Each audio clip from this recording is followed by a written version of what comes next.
Now, Rich Plass and Jim Cofield, they're guys that a lot of leaders of our church have been getting to know. They're the guys that did my sabbatical counseling and coaching a couple of years ago, and they're coming in 3 times a year to work with all of our leaders. So some of you've met them. Here they are with their wives and with Amy and I. They wrote this book, Relational Soul, which I've told you about a number of times. And what's unique about their book is it's not only easier to read than Siegel, but Rich and Jim, they're both Christians who love Jesus. They believe in the Bible. They were both pastors and church planners, and they share our theological Reformed convictions here as a church. But when they've been able to mine from the fields of guys in the secular world like Daniel Siegel, is they've been able to take that and to see how that gives us insight into who we are as human beings and how we really can be redeemed in the person and work of Christ. To see our hearts and desires and lives changed and transformed by his grace. So I want to read you a section from how they put it in their book. Say, we are structured for relationships and by relationships. Our souls are relational at their core. We are designed for giving and receiving. We are neurologically structured with an attachment system in our brains and bodies that compels us to connect with others. Learning to relate starts at least as early as the day we are born. Our way of entering into and maintaining all our relationships is one of the earliest psychological structures formed in us. When our early connections are healthy, we find it easier to connect as adults. To the extent our emotional attachment with our primary givers is lacking while we're children, we'll find our relational capacity limited as adults. Unknown and unresolved issues from the past can sabotage what we desire most deeply: communion and connection with others, and ultimately with God. We are relational beings because we are created in the image of a relational God. By definition, the Christian God exists in relationship as Father, Son, and Spirit.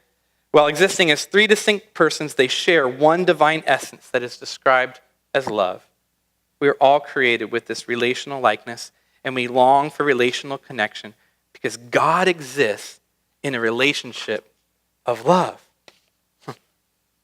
Get that? We are created by a God who in his very essence is in relationship with himself, and we're created in that image. So the most human thing that we can be is in relationship with him and with other people. That's what humanity is meant to be, healthy relationships of love. Now here's why I'm bringing all this up and digging into it. We're unavoidably connected with who our primary caregivers were or family was growing up. And if we're going to connect with God, be in genuine relationship with him, healthy, deep relationship, we're going to be in real relationships with other people that's meaningful and significant, then it's unavoidable. We're going to have to deal with our personal family history. If you don't, then your relationship with God and relationship with others, it can only go so far and probably end up tending to be pretty shallow until you really deal with that. What we've lived through is extremely significant. It's influenced us positively or negatively, whether we like it or not. Everyone has a story and a life that we've lived, and you don't get to choose what that is. It happens. We've got to deal with it. It's impacted who we've become. You and your story is significant. Your life, it's your life. Your life matters to God. What you've lived through matters. It's not insignificant. Our family line, it's important. What we've come from, what we pass on in our family line, it's so important. The hope for us is found in God's promise to love those whom he loves, who turn to him. Here's what it says in Psalm 22. The Lord has not despised or abhorred the affliction of the afflicted, and he has not hidden his face from him, but he has heard when he cried to him.